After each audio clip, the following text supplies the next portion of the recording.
Good evening, everybody. Welcome to this evening episode of Pathology Understanding for residents and students. And we have Pursue 3C, which is soft tissue tumors. And in soft tissue tumors, we have today Dr. Gitanjali talking on adipocytic differentiation and tumors of uncertain differentiation. Dr. Gitanjali, I think, doesn't further need any introduction, with more than 1,500 people already having watched her previous two presentations on YouTube. Dr. Gitanjali, please take over. Thank you so much. Thank you, sir.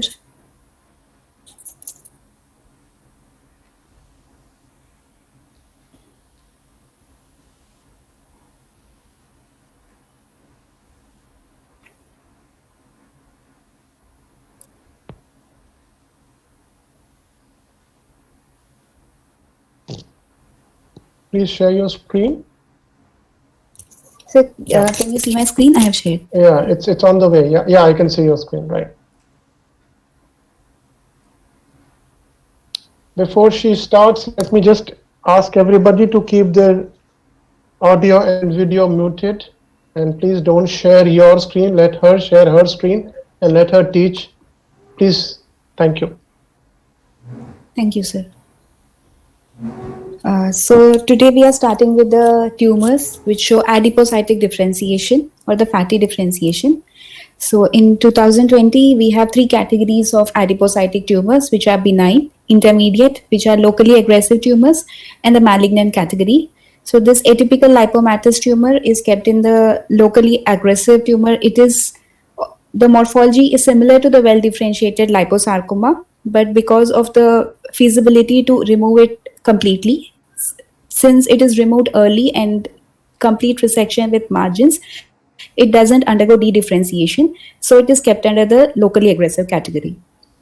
So other tumors which are there in benign are the lipoma and the lipomatosis, and all variants of lipoma like lipoblastoma, myolipoma, angiolipomas, chondroid lipomas, spindle cell lipoma, and the pleomorphic lipoma, hibernoma, which is a tumor of brown fat.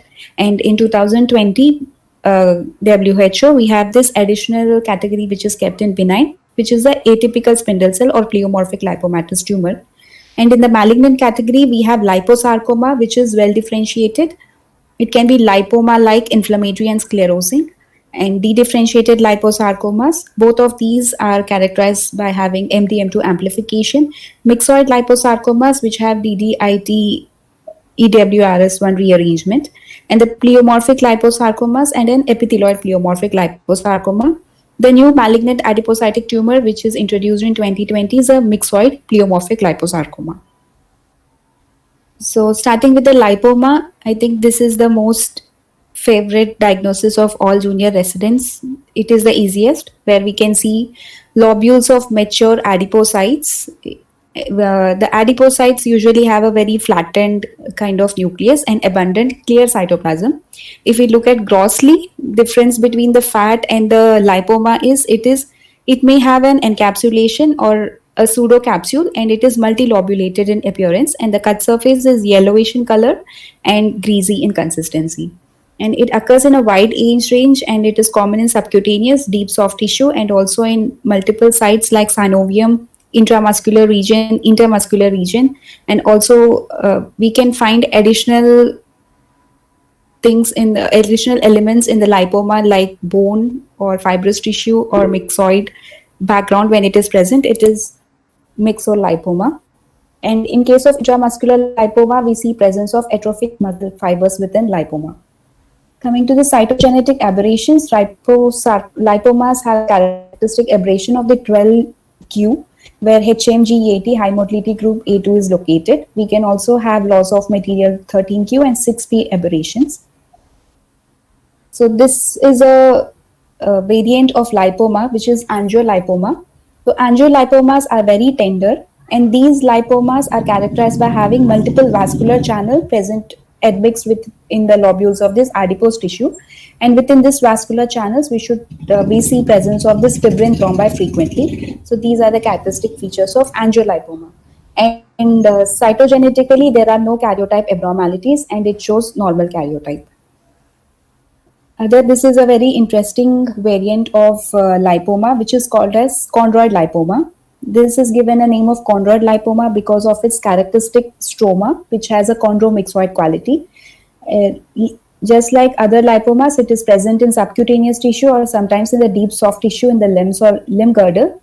It has more female preponderance, and it has a characteristic balanced translocation of 11 and 16, where there is fusion of C11 of 95 and MKL2. So, grossly and microscopically, it has a very well defined and so fibrous pseudocapsule can be present, but it is a very well circumscribed tumor. And in the background, we see presence of lot of this myxoid matrix, which kind of resembles the chondromyxoid. It has a bluish color of appearance to this myxoid matrix. And one more thing to identify is we don't have that many prominent vascular channels. Because presence of prominent vascular channels, we have to think of some other differential diagnosis, especially the myxoid liposarcomas and other myxoid malignant tumors. So it doesn't have any vascular channels. It has a lot of myxoid matrix, and there are numerous lipoblasts which are present, which are of varying size, and some of them also have a signet ring cell like morphology, and we have some multinucleated lipoblasts also. So these cells are they are usually polygonal to round in shape with eccentrically placed nucleus, but we don't find any nuclear atypia. Some may resemble a lipoblast, but presence of lipoblasts doesn't make it a malignant tumor. We don't see any atypia and there is no mitosis, and more importantly, we should see that background doesn't have any prominent vascular channels. The differential diagnosis of this tumor because of the myxoid background is the myxoid liposarcoma, and other one is extraskeletal myxoid chondrosarcomas, the soft tissue chondromas, and myoepithelioma. I will describe this extraskeletal myxoid chondrosarcoma in the category of undifferentiated sarcomas, and soft tissue chondromas are actually characterized by presence of hyaline cartilage, whereas in chondroid lipoma, we do not have any hyaline cartilage. And in myoepithelioma, we do not see presence of this kind of vacuolated cells. The cell morphology is quite uniform. Apart from the myxoid matrix, the cytological morphology in myoepithelioma is different from chondroid lipomas. So we have S100-IHC, which S100 is an immunostain which highlights all the adipocytes, including this tumor. It doesn't provide any diagnostic benefit. If we have a differential diagnosis with some other tumors, we can prove with the characteristic translocation. Going to the next category, which is a spindle cell or pleomorphic lipomas. The spindle cell and pleomorphic lipomas are a spectrum of single neoplasm, and these are under the category of a benign adipocytic tumor. They are common in older men and also female patient, and they are characteristically present and described like a shawl-like fashion in posterior neck, back, and shoulder. But in females, we can have this in other sites apart from characteristic shawl-like distribution. And these are located superficially in the subcutaneous tissue and mostly less than 5 centimeters. And these spindle cell and pleomorphic lipomas are characterized by breakpoint in chromosome 13q. So retinoblastoma gene is located in chromosome 13q. So immunohistochemically, we can see it by loss of RB1 if we do IHC for retinoblastoma, and CD34 is positive in this spindle cell and pleomorphic lipomas. So morphologically, we have the component of mature adipose tissue, which is present in multiple lobules. We don't see any nuclear atypia. Admixed among these are the spindle cells, fascicles of spindle cells, which are admixed intricately with the adipose tissue. So these spindle cells do not exhibit any nuclear atypia, and we will not see much of mitotic activity. Most of the time, they are round, spindle to oval in shape, and no prominent nucleolus, and almost bland looking. And one more characteristic feature to appreciate in the spindle cell lipoma is presence of this ropey kind of collagen. So this ropey collagen is one of the morphological characteristic feature of spindle cell lipoma. And pleomorphic lipoma is the spectrum of spindle cell lipoma, where we find this pleomorphic cells, which are also called floret cells. Presence of these floret cells indicates a pleomorphic lipoma. So in WHO 2020, they have introduced this additional term, which is the atypical spindle cell or pleomorphic lipoma. So if the spindle cell or pleomorphic lipoma shows some features like presence of ill-defined tumor margins, atypia in the spindle cells, and multinucleated giant cells and pleomorphic cells, and a myxoid or collagenous, in the presence of a myxoid or collagenous extracellular matrix, they have introduced this term called as atypical spindle cell pleomorphic tumor, because they have a tendency for local recurrence, but there is no tendency to de-differentiate. So they are still under the benign category. And these spindle cell or atypical spindle cell and pleomorphic lipomas show CD34 positivity and loss of RB1, just like the spindle cell lipoma, but there is no amplification of MDM2 or CDK4 like the liposarcoma. So before proceeding to the malignant category of the adipocytic tumor, I want to show the difference between the lipoblasts, pseudolipoblast, Lockhern cells, and fat necrosis, which is many times which are the confusing morphological entities. So to call something as a true lipoblast, or we should call it a pleomorphic lipoblast. So the pleomorphic lipoblaст is not always essential to diagnose a malignant adipocytic tumor. It is essential only in case of a pleomorphic liposarcoma. Whereas in myxoid liposarcoma or a well-differentiated liposarcoma, lipoblasts may not be present always.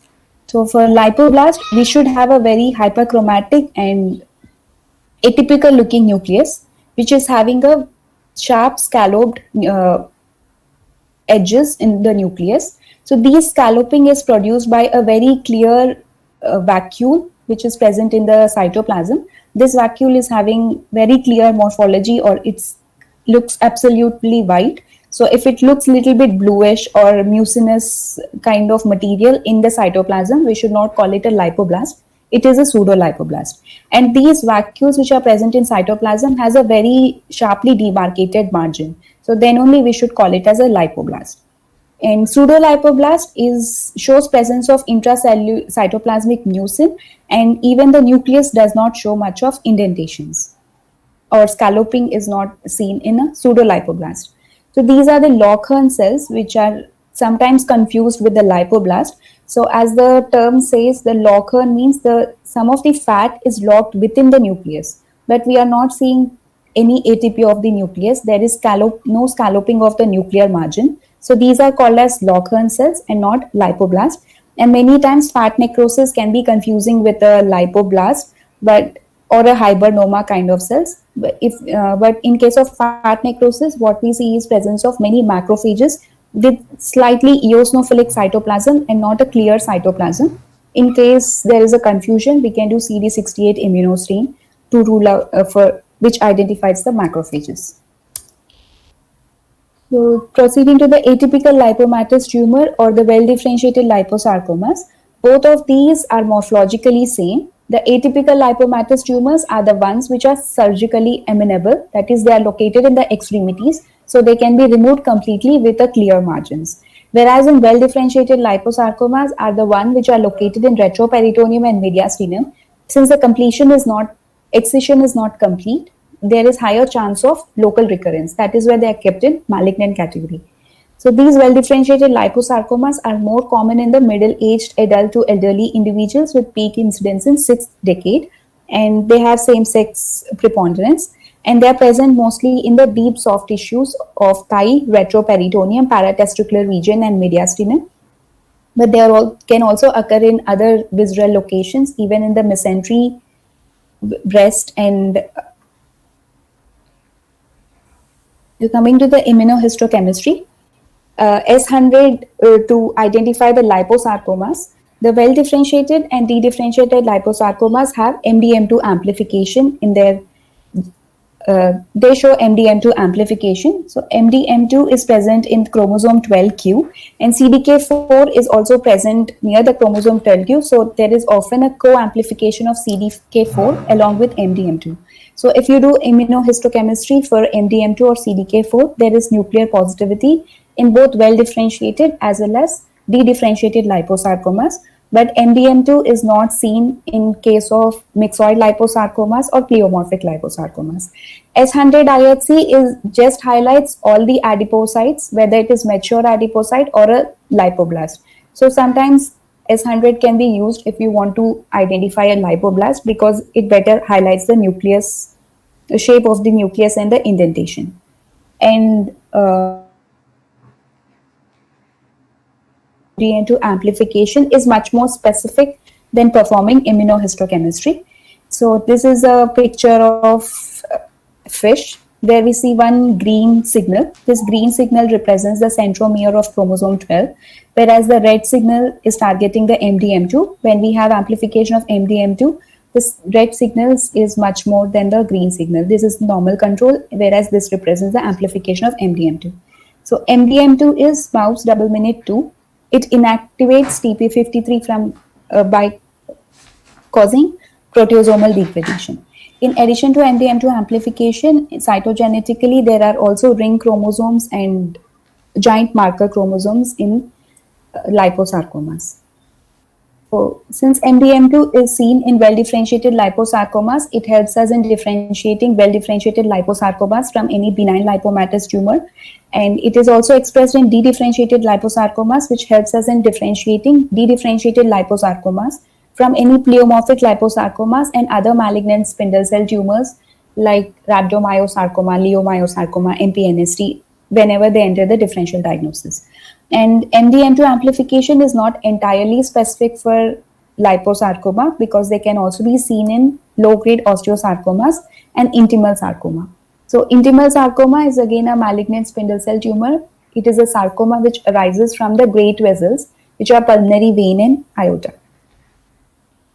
So coming to the gross morphology of this atypical lipomatous tumor or well-differentiated liposarcoma, usually it is a large tumor. It can reach up from 10 to 20 centimeters. Usually the retroperitoneal tumors are larger in size compared to the other extremities.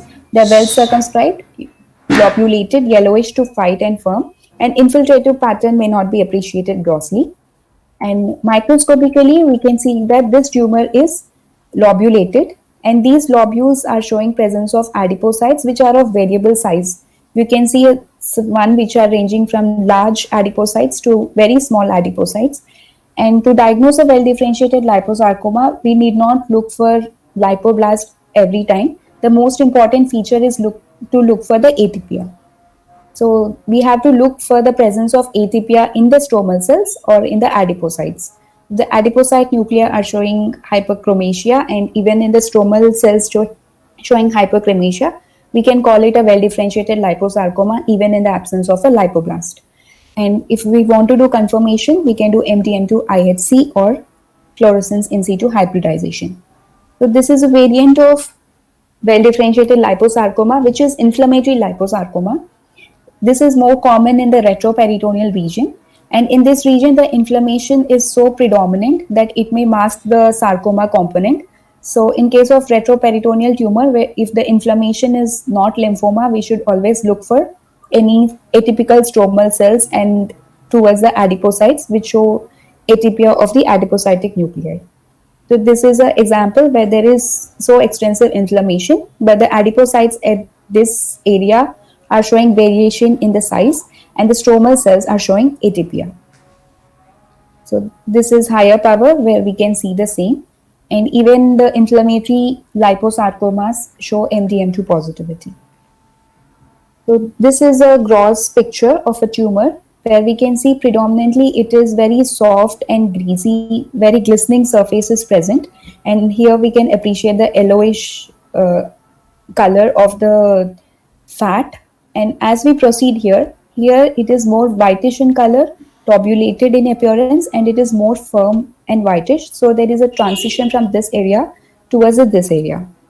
So microscopically, if we see a tumor, if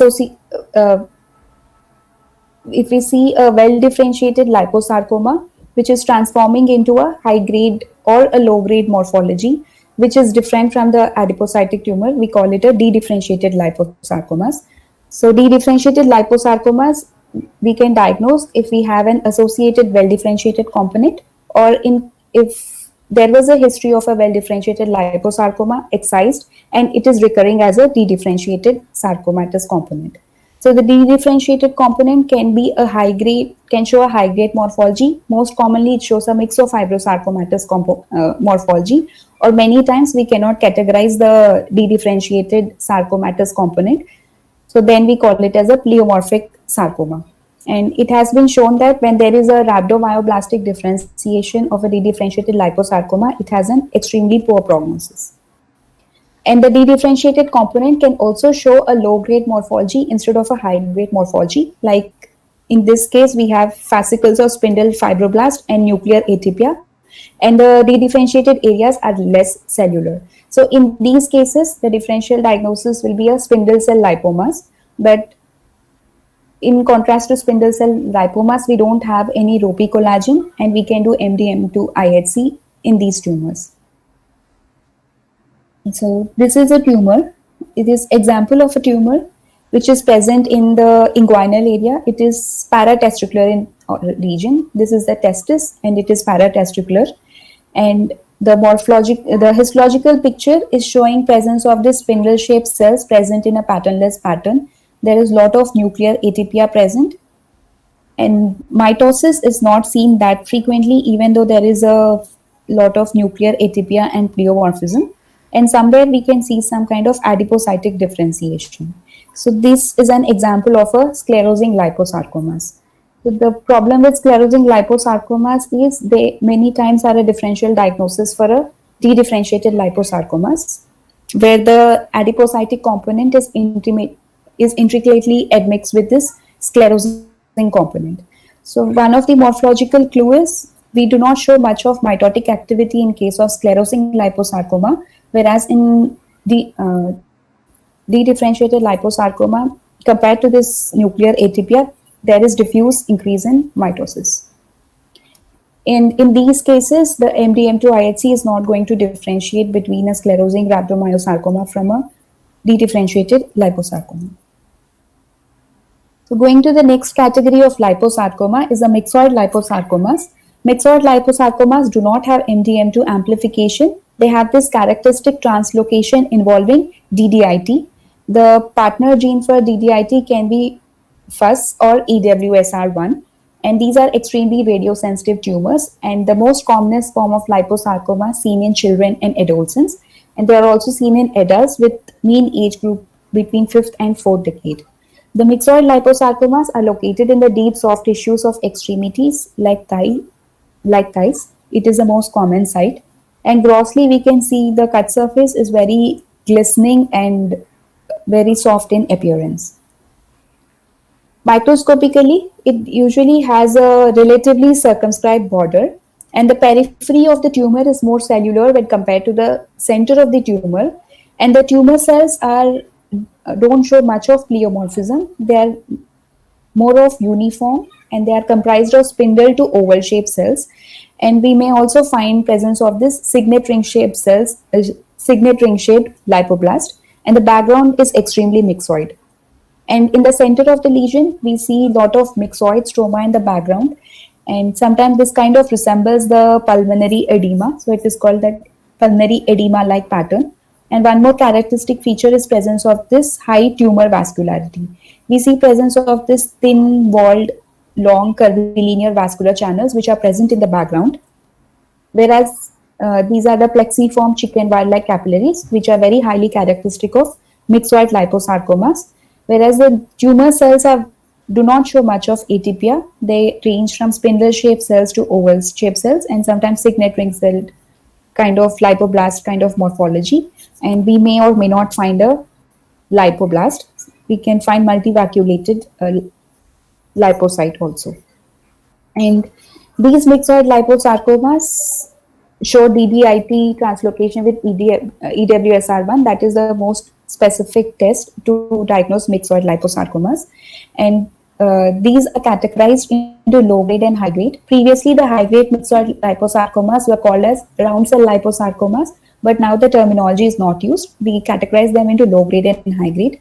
In low grade, we do not see any pleomorphism and no tumor giant cells are seen, there is no significant mitosis, and these go into FNC LCC differentiation score 2, whereas the well differentiated liposarcomas go into score 1 and dedifferentiated are score 3, whereas high grade myxoid liposarcomas go into FNC LCC differentiation score 3, and we call them as high grade when there is a hypercellularity with more than 5% cellularity.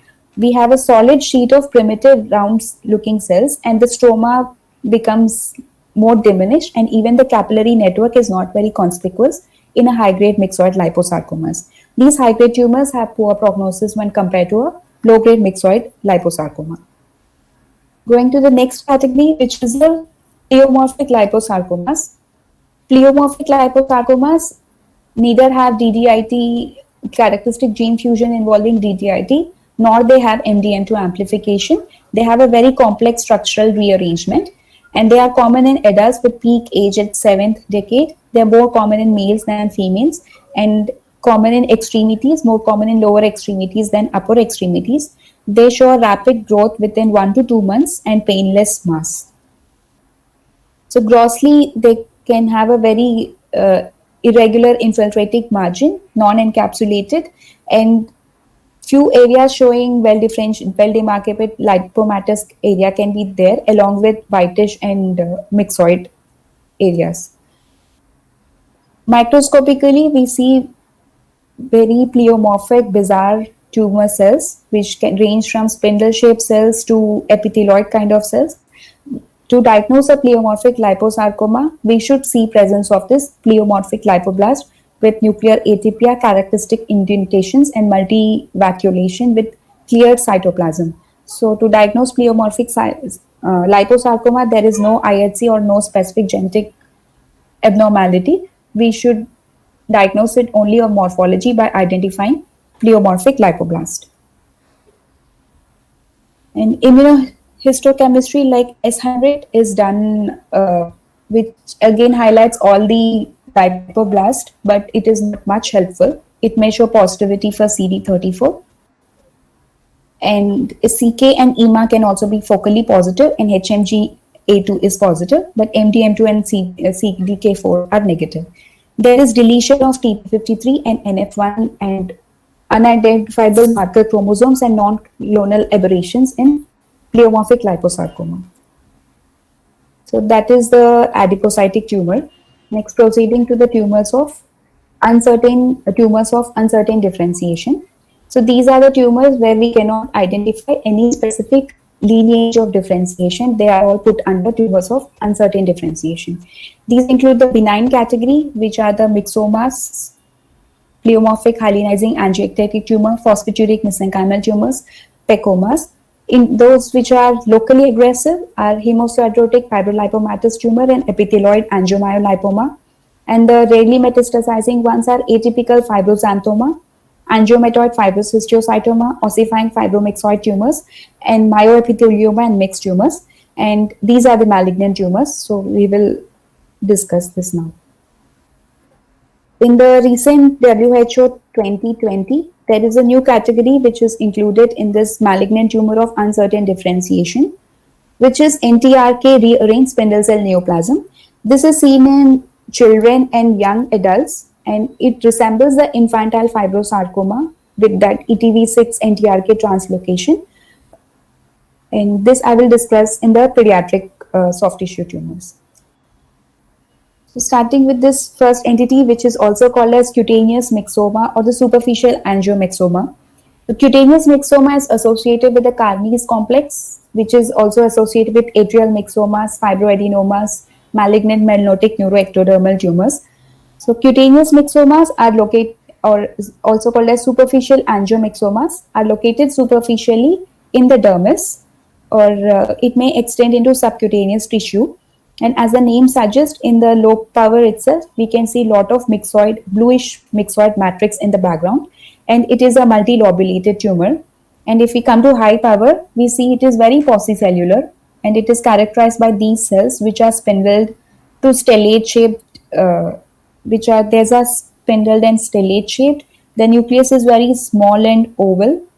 No nucleolus is not that prominent, and it has this pot belly kind of cytoplasm, little bit of eosinophilic cytoplasm. And in the background, in contrast to the myxoid liposarcomas, we do not have that long, thin vascular channels. Instead, we have this small capillary-like vascular channels, and these tumor cells tend to concentrate, the myxoma cells tend to concentrate around this small capillary channels.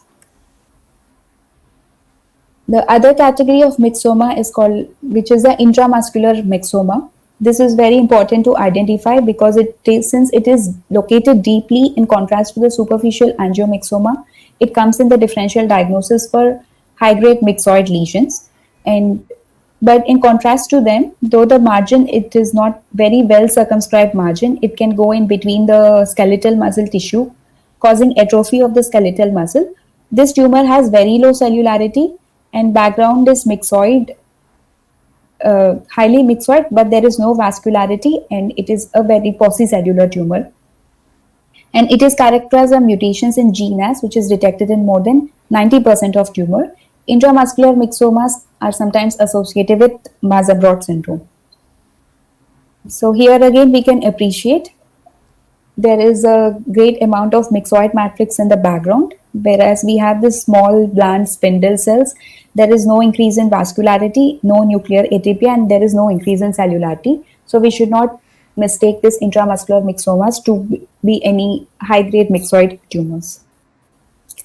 So next entity we'll see is the deep or aggressive angiomyxomas. These deep or aggressive angiomyxomas, just like the cellular angiofibroma and the myofibroblastomas, they are common in the genital regions near the pelviperineal region. They are common in the 4th or 5th decade, and they have rearrangement of HMG-A2 just like lipomas. And HMG-A2 is also, rearrangement is also seen in chondroid hamartoma and uterine leiomyoma. So, these tumors are characterized by myxoid background and presence of this medium to large sized vascular channels. And around this vascular channel, we see a lot of hyalinization. So if we go to higher power, we see numerous vascular channels in angiomyxoma with hyalinization around it. And the cells are a bit concentrated around these vascular channels. And coming to the cell morphology, they are again oval shaped with moderate amount of cytoplasm. The nuclei are very small with regular nuclear membrane and banal morphology. These are the deep or aggressive angiomyxomas. Immunohistochemically, they show positivity for Desmin, whereas CD34 is negative, and they are also positive for ER and PR. Going on to the next myxoid tumor, it is the ossifying fibromyxoid tumor. It is more common in the lower extremities, and it is located at the subcutaneous level. Just like the name suggests, many times it has a shell of ossification present at the periphery. If we see here in the low power, we see a shell of ossification which kind of encapsulates this whole tumor, but many times we may not also find it. Like in this tumor, there is no such shell of ossification, but it has this thick fibrous capsule. And the thick fibrous capsule runs and divides this tumor into multiple lobules. And in high power, we can see presence of myxoid matrix in the background. So the matrix ranges from a myxoid matrix to a hyalinized matrix. And the cellularity is a bit high when compared to the other myxoid neoplasms. And it is again composed of this oval to spindle shaped cells with very bland nuclear chromatin. There is no conspicuous nucleoli and no mitosis is seen. And the background is all myxoid. And this ossifying fibromyxoid tumor is characterized by PFH1 gene rearrangement. This is one more picture of the tumor where we have abundant myxoid matrix in the background, and there are spindle shaped to oval shaped cells, and we do not see any prominent vascular channels in the background. And on immunohistochemistry, these are also positive for Desmin in half of the cases, and S100 is positive. And there is loss of INI, there is mosaic pattern of loss of INI expression in these tumor cells. And there is a malignant or atypical ossifying fibromyxoid tumor which has higher nuclear gate, increased cellularity, and more than 2 mitosis per 10 mm square. So this is a tumor. Again, I have put it next to this because this also is characterized by presence of myxoid background. So this myoepithelioma and myoepithelial carcinoma shares the morphology, immunophenotypic and molecular features with of myoepithelium of skin and salivary glands. They are most common in limbs and limb girdles, trunk, head and neck, and they are also seen rarely in the visceral organs. They are common in the young to middle age group, and the myoepithelial carcinomas are more common in pediatric age group when compared to adult, and they are characterized by EWSR1 gene rearrangement. And the partner for EWSR1 is mostly POU, POU5, POUF5 or PBX1. And sometimes we can have a mixed morphology of myoepithelioma with ductal differentiation, and these are characterized by having PLAG1 gene rearrangement. So morphologically, these myoepitheliomas are, when they are located deeply and not in the cutaneous region, they are multilobulated, separated by this fibrous capsule. The background shows abundant myxoid matrix, and the tumor cells are arranged in this cord-like pattern, also called a reticular pattern. If we go to high power, these cells can have a plasmacytoid morphology, oval morphology of a spindle morphology, but there is not much of pleomorphism. All are similar looking kind of tumor cells, and they have scant to moderate amount of eosinophilic cytoplasm. So to prove this is a myoepithelial tumor, myoepithelioma or a myoepithelial carcinoma, we should do the myoepithelial markers. So it is positive for keratins, P63, S100, calponin and SMA, and a subset of these tumors show loss of INI. When there is high-grade nuclear morphology with atypia, pleomorphism, presence of prominent nucleoli and frequent mitosis, we'll call it a myoepithelial carcinoma. So this is again a tumor which is showing it is not a well circumscribed border. It is also infiltrating into the surrounding soft tissue. This similar to the myoepitheliomas, we have an abundant myxoid matrix in the background, and the tumor cells are arranged in a cord-like fashion and also a reticular fashion. And if we go to higher power, these are oval-shaped, oval to epithelioid-like cells with moderate amount of cytoplasm, and the nucleus there is a small nucleus with kind of bland chromatin. There is no prominent nucleolus. There is no vascularity in the background. So this almost looks similar to the myoepithelioma, but this is a morphology of extraskeletal myxoid chondrosarcomas. So to differentiate, we have to do immunohistochemistry or the genetic workup. So this extraskeletal myxoid chondrosarcoma is a misnomer because we don't see any cartilage-like material, and since it resembles the bluish myxoid nature, it is given a chondrosarcoma, but this is not a tumor of cartilaginous differentiation. We can more aptly call it as an NRF4A3 rearranged myxoid sarcoma. The partner gene of NRF4A3 is frequently EWSR1. Other partners are TAF15, TCF, and TGF3. Even the myoepithelioma has EWSR1 gene rearrangement. So for that, the partner gene is POF5 and PBX1. Whereas here, if we want to do genetic workup, we should look for rearrangement of NR4A3. And the distribution is deep soft tissue, more commonly in the lower extremities. It occurs in adults with a mean age of 50. And even the myxoid chondrosarcomas are S100 positive, and loss of INI is seen in tumor cells which have a rhabdoid kind of morphology. So if we look at the tumors with myxoid stroma, the differential diagnosis include if we see tumor which has abundant myxoid stroma in the background, we should then look at the plane or the level of where the tumor is located, whether it is dermal in location, deeper location like in subcutaneous or intramuscular. Then we also have to see whether it's a benign category, intermediate or a malignant category.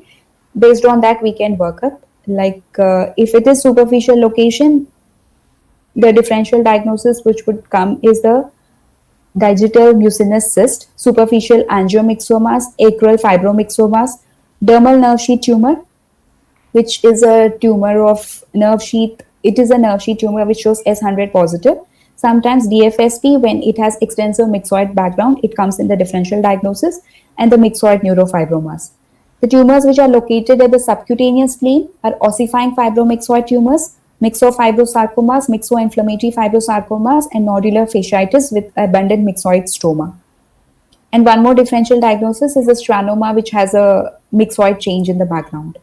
And the differential diagnosis for the deeply located or intramuscular tumors with abundant myxoid stroma are the deep angiomyxomas, intramuscular myxomas, low-grade fibromyxoid sarcoma, myxoid liposarcomas, and extraskeletal myxoid chondrosarcoma. And even myoepithelioma comes in differential diagnosis. So that is the differential diagnosis for myxoid tumor. Proceeding to next benign category of tumors with uncertain differentiation is this pleomorphic hyalinizing angiectatic tumor. So pleomorphic hyalinizing angiectatic tumor has this characteristic translocation which is 110. This is shared with other tumor which is closely related to this tumor which is also abbreviated as PH80 or FAT. This translocation is also seen in hemosidrotic fibrolipomatous tumor and also in low-grade fibromyxoid sarcoma. So this is a tumor of intermediate malignant potential. It has wide age range and it is common in the lower extremities like ankle and foot and sometimes in the deep soft tissue of the perineum. So as the name suggests, there is a lot of angiectasia. We see presence of numerous dilated vascular channels in the low power itself. And sometimes within these vascular channels, we can have the Mason's tumor, which is additional finding. And if we go to higher power, we see these vascular channels are surrounded by a lot of hyalinization and deposition of fibrin. And the tumor cells exhibit marked nuclear pleomorphism. So they range from this small nuclei to large cells with multilobated nuclei. So all the features are suggested in the name itself. But despite presence of this much of pleomorphism, the mitotic activity is very low. We should always look at the mitosis because if we see presence of mitosis, we should consider a progression to a sarcoma or a sarcoma with a PH80-like regions. In some cases of the PH80s, we see infiltration into the adipose tissue where it resembles a hemosidrotic fibrolipomatous tumor. So hemosidrotic fibrolipomatous tumor is again a tumor of intermediate malignancy. It is closely linked with PH80 and it has a similar gene rearrangement. In this, we have this lipomatous component composed of this mature adipocytes admixed with these spindle cells, which are like early stage of the pleomorphic hyalinizing angiectatic tumor. Here the pleomorphism is less than PH80, but we see presence of lot of hemorrhages, vascular spaces, and also deposition of hemosiderin pigment. So this is the next category of a Descemet positive tumor, which is angiomatoid fibrous histiocytoma. It is a tumor of intermediate malignancy and it shows frequent local recurrences. It is located in the subcutaneous plane and it is common in extremities followed by trunk, head and neck. And it is also seen in regions where lymph nodes are normally found like antecubital fossa, popliteal fossa, axilla, inguinal regions and neck. And in low power, this angiomatoid fibrous histiocytoma almost resembles a lymph node, because here we can see this is a tumor seen in subcutaneous plane and in the periphery there are numerous lymphoid follicles which kind of resemble a lymph node. And angiomatoid fibrous histiocytoma has a rearrangement of EWSR1 and CREB1 fusion, which is seen in more than 90% of cases. Looking at the morphology, it is located in subcutaneous plane, very well circumscribed tumor, and it has abundant inflammatory stroma in the background. And many vascular channels are seen in this angiomatoid fibrous tumor, but these are not vascular channels. These are the pseudovascular spaces which are filled with blood and don't have any endothelial lining. They are bordered by these tumor cells. And since there is a lot of blood, we also see associated many hemosiderin-laden macrophages. And here these are the prominent inflammatory cells which are seen in the periphery of the lesion. And in the center, we have this spindle-shaped cells present in a patternless pattern, and they resemble a histiocytoid or fibroblastic kind of cells. There is no prominent nucleolide, very regular nuclear membrane, and sometimes in some cases we can have an atypical angiomatoid fibrous histiocytoma where frequent mitotic figures are seen and there is marked pleomorphism and nuclear atypia. And to prove angiomatoid fibrous histiocytoma, we can do Desmin immunohistochemistry, which is diffusely positive in these tumors. Going to the next category of tumor, which is phosphaturic mesenchymal tumor. This is a very interesting tumor as it produces a tumor-induced osteomalacia. The osteomalacia is because of hypophosphatemia. The proximal convoluted tubules of the kidney do not reabsorb the phosphorus, so that causes tumor-induced osteomalacia. This non-reabsorption of phosphorus is due to overproduction of fibroblast-derived growth factor 23, and this overproduction occurs because of this characteristic fusion of FN1 with FGFR, fibroblastic growth factor receptor, or growth factor 1, which activates the receptor tyrosine kinase with downstream FGFR1 signaling. It is seen in young or middle age group. It occurs in a wide age range, and it is common in the somatic soft tissue, but there are also reports of location of this tumor within the visceral tissue and also in bone.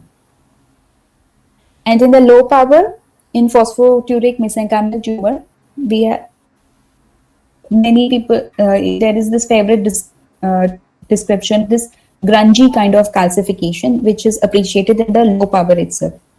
So here we can see this basophilic, grungy, or a flocculent kind of calcification which is seen. Sometimes it can appear like a floret-like structure also, which is characteristic of to identify phosphaturic mesenchymal tumor. Apart from the calcified material, the cells are basically spindle to oval in shape and resemble histiocytoid cells, and we don't see any nuclear ATP or mitosis. If we see presence of high-grade nuclear morphology and mitosis, we should call it a malignant phosphaturic mesenchymal tumor. Osteoclast-like giant cells can also be seen in the surrounding stromal cells, and vascular channels are also common. And along with these vascular channels, hemosiderin-laden macrophages are also seen. So this is an example of phosphaturic mesenchymal tumor where there is some nuclear pleomorphism, hyperchromasia, and frequent mitotic figures are seen, which should be categorized as malignant phosphaturic mesenchymal tumor. So moving on to the next malignant tumor of uncertain differentiation is a synovial sarcoma. So synovial sarcoma is a misnomer since it is mostly located in juxta-articular location like knee joints or close to the joints. It was previously named as synovial sarcoma. It occurs commonly in adolescent and young adults between 15 to 40 years of age, though it has a wide age range, and it is common in the deep soft tissue of lower and upper extremities. So we have a characteristic gene rearrangement in synovial sarcoma, which is a characteristic translocation, which is translocation X18, where the exon 10 of SS18 or synovial sarcoma 18 fuses with the exon 6 of SSX1, 2 and 4. SSX3 is not there. And morphologically, synovial sarcoma can be biphasic. So this gene fusion is seen in both biphasic, monophasic, and also all the subtypes of synovial sarcoma. Morphologically, synovial sarcoma can be biphasic, monophasic, where the fibrous type or the spindle cell pattern predominates, or a very rare subtype where the epithelial component is predominant rather than the spindle component, and a poorly differentiated type which can be pleomorphic or have a round cell morphology. So this is an example of a nice biphasic synovial sarcoma. Here we can see the epithelial component which is present in a glandular pattern or a trabecular-like fashion, and in the stroma we have this spindled cells which are characteristically seen in the monophasic synovial sarcoma. Here these are the epithelial component which is formed by the columnar cells, whereas the stroma is formed by this very tightly packed blue-looking spindle cells.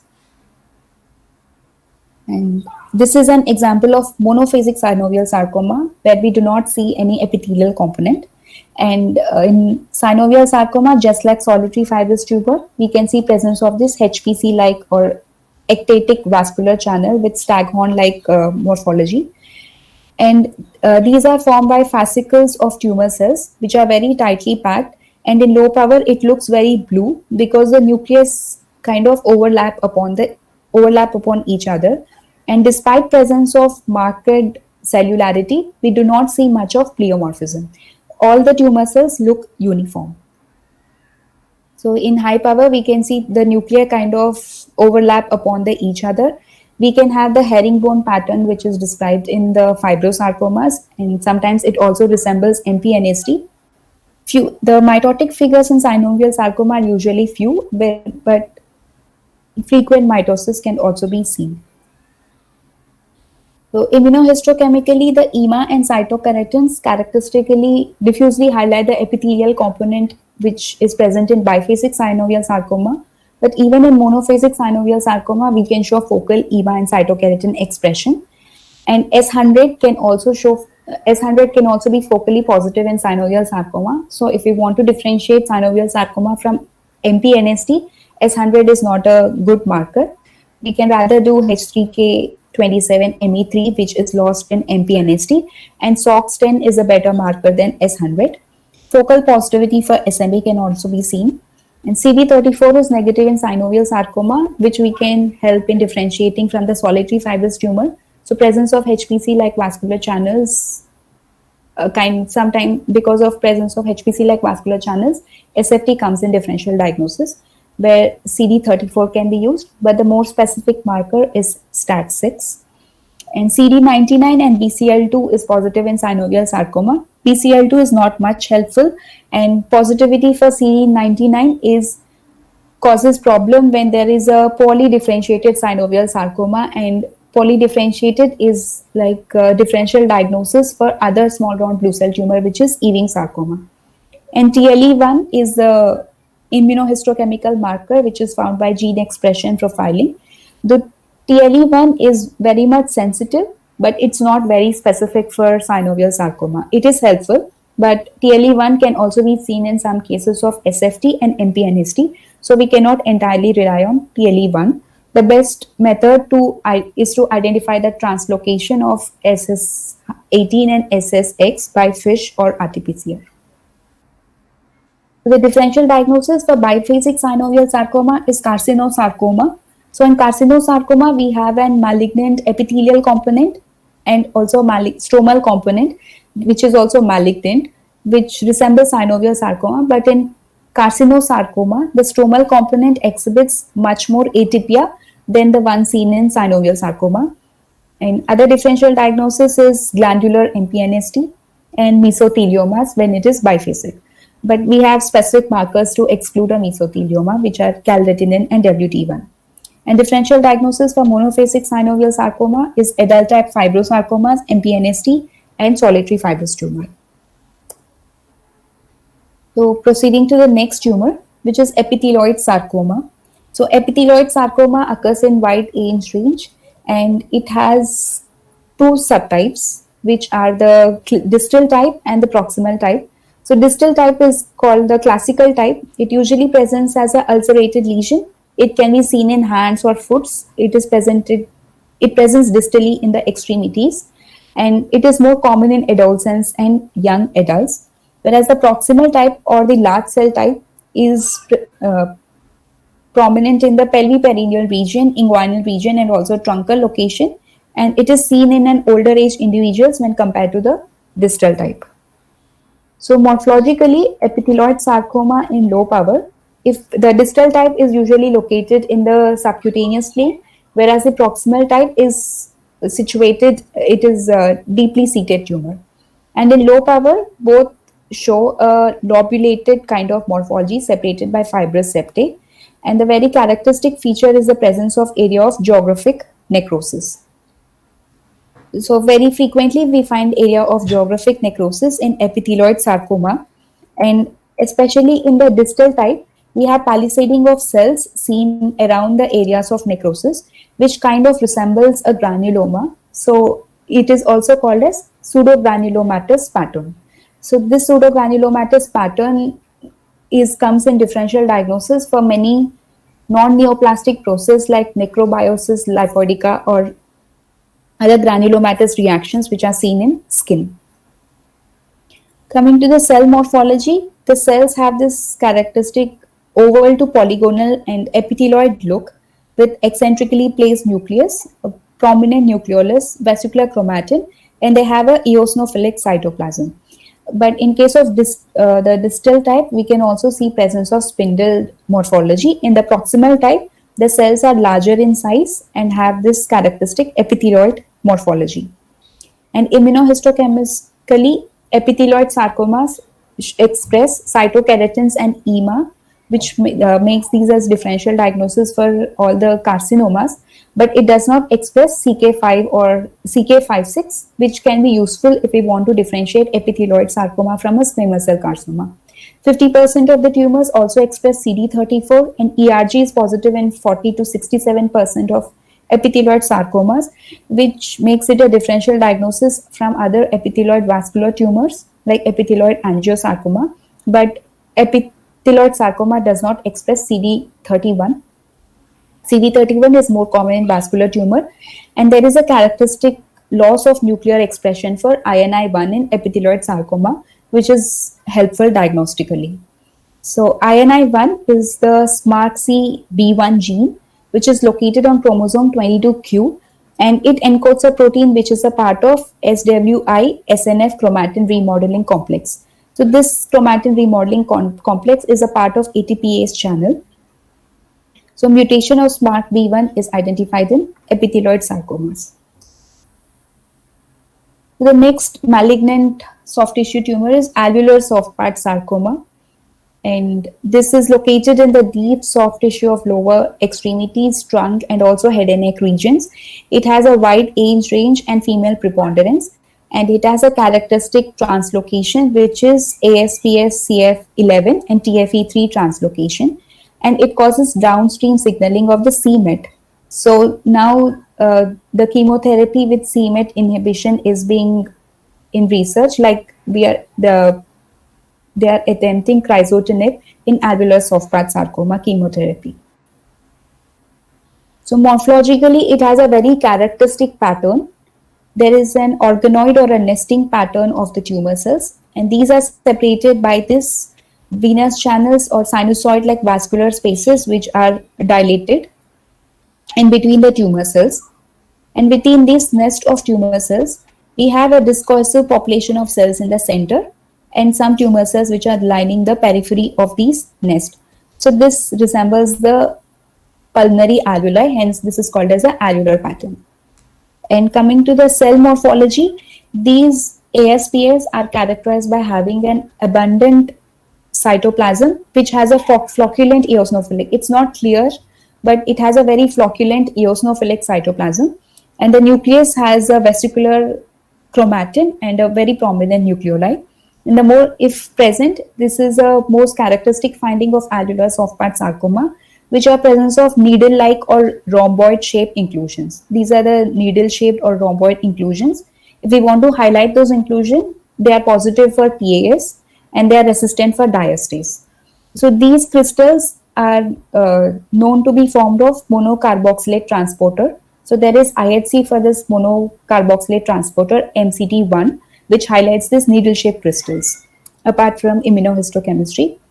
And if we look at the electron microscopy of these tumors, we see presence of this needle or rod-shaped inclusions. So we have this stack of rod-shaped electron dense inclusions in electron microscopy, and these are 6 nanometers in diameter, and they are separated by some 10 nanometers distance. So this is a characteristic electron microscopy picture of the inclusion in a needle-shaped inclusion seen in alveolar soft part sarcoma. And immunohistochemically, previously these tumors are thought to show a myogenic differentiation with positivity for destin and also myodemon in some cases, but it's not helpful in all cases. Because of the translocation of ASPS with TFE3, we can see nuclear immunoreactivity for TFE3. And in 100% of cases, we can see cathepsin positive and calprotectin and positive in subset of alveolar soft part sarcomas. The next category is a clear cell sarcoma of the soft tissue. These are the deeply seated, these are usually deeply located in somatic soft tissue. They can also be seen superficially in the skin and mucosa, and clear cell sarcomas are also located in many visceral organs. And the one located in the gastrointestinal tract is called the melanotic neuroectodermal tumor, which is closely related to this clear cell sarcoma of the soft tissue. It is common in young adults, and it has this characteristic fusion of EWSR1 with ATF1. Because of this characteristic fusion, there is a CAMP-dependent transcriptional activation of MITF. Because of this activation of MITF, these tumors show melanocytic differentiation. Since they show melanocytic differentiation, even immunohistochemistry for HMB45 and melanine is positive in clear cell sarcoma of soft tissue.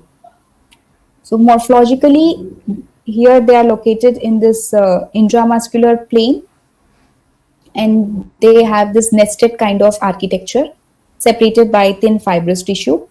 Though the name is clear cell sarcoma, many times we do not find a clear cytoplasm. The cytoplasm has some eosinophilic character, and the nucleus has a very prominent nucleus. There is a prominent punch dot nucleus, just like melanomas. And a common finding is presence of these multinucleated giant cells. So these multinucleated giant cells have a wreath-like nuclei located at the periphery of the giant cells. Apart from the presence of these giant cells, the other tumor cells have a uniform morphology. They do not exhibit much of pleomorphism. So this is a higher power where we can see these individual tumor cells with clear to slightly eosinophilic cytoplasm, and this multinucleated giant cells. Even these giant cells have a prominent punched out nucleoli. And to prove this clear cell sarcoma, we should perform melanocytic markers like HMB45 and melanine, and S100 is also positive. Proceeding to the undifferentiated pleomorphic sarcoma, despite reading all the tumors, many times we come across some tumors which exhibit a very pleomorphic morphology, frequent mitosis, and high-grade features, and we cannot categorize into any specific line of differentiation. During that time, we give this diagnosis of undifferentiated pleomorphic sarcoma. But before giving undifferentiated pleomorphic sarcoma, we should rule out atypical fibroxanthomas and other lines of differentiation. So what is atypical fibroxanthoma? It is a tumor of intermediate malignant potential. It is common in the regions which is sun exposed, like in head and neck region and elderly population. It is superficially located in the dermis. It doesn't invade into the subcutaneous tissue, and it has irregular infiltrating margins. And like the name suggests, it is atypical in nature. There is a lot of nuclear pleomorphism present, and mitosis is frequent, and even atypical mitosis is seen in atypical fibroxanthoma. And the tumor cells are usually spindle shaped, and a lot of nuclear pleomorphism is seen in atypical fibroxanthomas.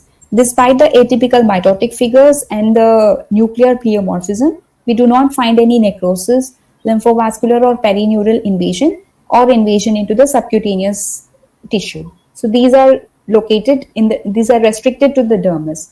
If we find any of these features, we should not diagnose atypical fibroxanthoma. We should call it a pleomorphic dermal sarcoma. We have to identify atypical fibroxanthoma because they have a better prognosis than other pleomorphic sarcomas. So the differential diagnosis for this atypical fibroxanthoma is a spindle cell melanoma, which is again superficially located. So there is no specific immunohistochemical marker for atypical fibroxanthoma, but they can be positive for CD56 and CD68. For spindle cell melanoma, we can do S100 and Soxton. And spindle cell squamous cell carcinoma is other differential diagnosis, which we can exclude by doing P63 and keratin markers. Leiomyosarcoma by the SMA Desmin and HCAL Desmone, and angiosarcomas by vascular markers like CD31 and ERG. So before giving a diagnosis of undifferentiated pleomorphic sarcoma, we should exclude pleomorphic sarcomas which are exhibiting specific line of differentiation, like pleomorphic liposarcoma. We should extensively search for presence of any pleomorphic lipoblast to diagnose pleomorphic liposarcoma. And for leiomyosarcoma, rhabdomyosarcoma, and MPNSTs, we can use the help of specific immunohistochemical markers. And extraskeletal osteosarcoma, though SARC-B2 identifies the osteoid, it is a marker for osteogenic differentiation. We have to look at the presence of osteoid production to diagnose an extraskeletal osteosarcoma. And we should not forget about other tumors like sarcomatoid carcinomas, lymphomas like anaplastic large cell lymphoma, any follicular dendritic cell tumors before giving a diagnosis of undifferentiated pleomorphic sarcoma. Thank you.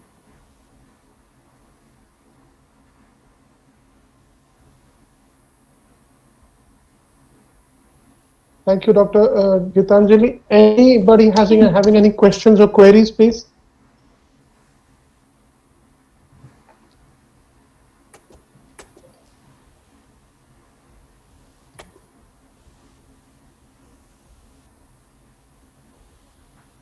I think there is none.